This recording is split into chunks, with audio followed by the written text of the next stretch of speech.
সুপ্রিয় দর্শক মণ্ডলী, অন্যান্য অনুষ্ঠানে আপনাদের সবাইকে স্বাগত জানাচ্ছি।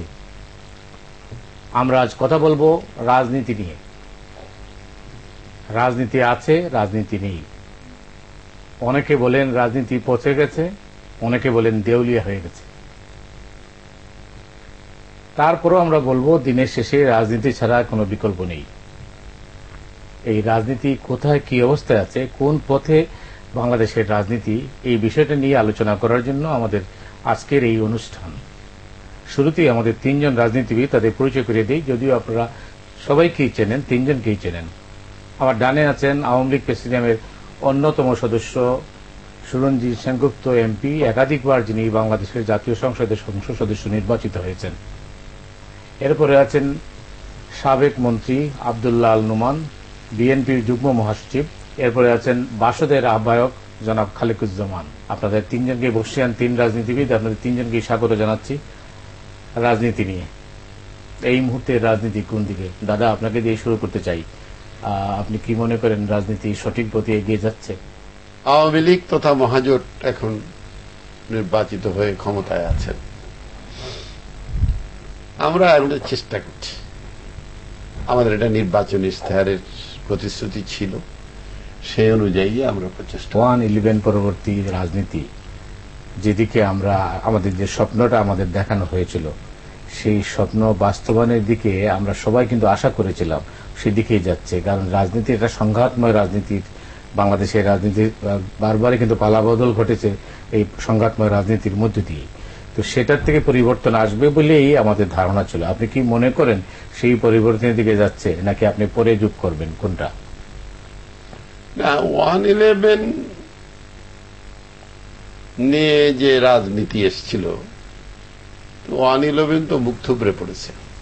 তো 1/11 সে আর 12-এ যেতে পারে নাই। সে রাজনীতি দিতেও পারে নাই, নিতেও পারে নাই। ফলে নিয়েছে, বরং রাজনীতির ক্ষতি করেছে।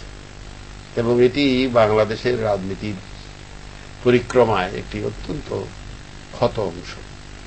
প্রতিটি দলের মধ্যে বিভ্রান্তি, বিশ্ববিশ্বাস, সংশয়, সন্দেহ, রাজনীতিবিদদের উপর উৎপীড়ন, মানুষের অধিকার হরণ, অর্থনীতির নামে যে লুণ্ঠন, দুর্নীতি দমন করতে গিয়ে একটি দুর্নীতি দমন করতে গিয়ে 5টি দুর্নীতিকরণ, এর পরিবর্তেই আজকে যে নতুন যে অবস্থান এসেছে, সেই অবস্থানে নির্বাচনের রাজনীতি কিন্তু 1/11 রাজনীতি ক্রমধারায় নয়, বরং তার বিকাশের বিপক্ষেই নির্বাচনী ইশতেহার। আব্দুল্লাহ আল নুমান, আপনি তো সুরঞ্জিত সেনগুপ্ত যিনি রাজনীতিকে বিশ্লেষণ করলেন, আপনি কি তাই মনে করেন, না অথবা আপনার বক্তব্যকে আলাদা কিছু? আমরা সেই 1/11 থেকে নির্বাচনের মাধ্যমে দেশ এখন সংসদীয় গণতন্ত্রের আছে। আমরা এই সংসদীয় গণতন্ত্রের ধারাকে রক্ষা করতে হবে। কিন্তু দুর্ভাগ্য হচ্ছে যে আজকে যে মহাজোট নামে আওয়ামী লীগের নেতৃত্বে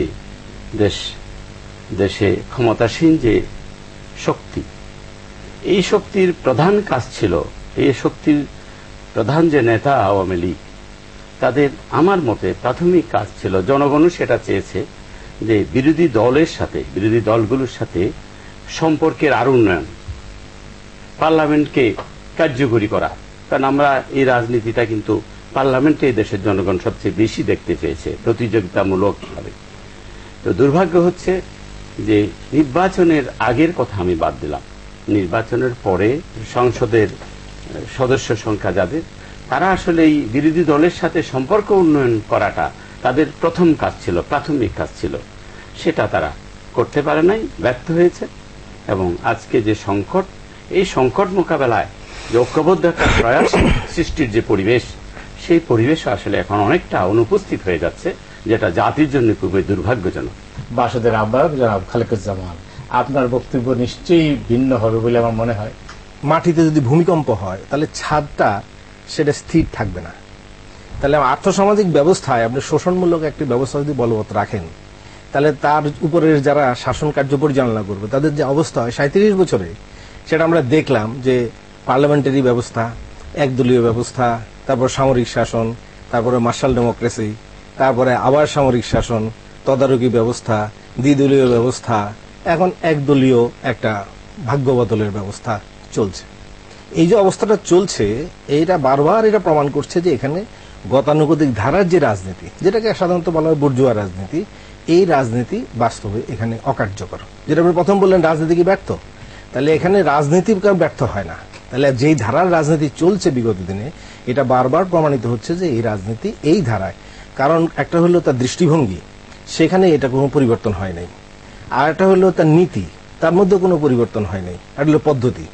এখন যেটা বলছেন যে নির্বাচন হলে গণতন্ত্র হয় না, একটা গণতান্ত্রিক ব্যবস্থার একটা অনুষঙ্গ নির্বাচন, এর বহু দৃষ্টান্ত ইতিহাসে আছে, সেগুলি বলার দরকার নেই।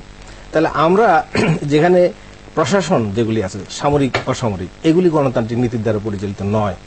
আমাদের সংবিধান, তার মধ্যে যে ইয়েটা ছিল, সেটা কাটাছেড়া করে এমন একটা গোঁজামিলের দলিলে পরিণত করা হয়েছে, এবং আইন কানুন যেগুলি সে অগণতান্ত্রিক, শিক্ষা ব্যবস্থা প্রশাসন অগণতান্ত্রিক, আইন শৃঙ্খলা নিয়ন্ত্রণ রক্ষা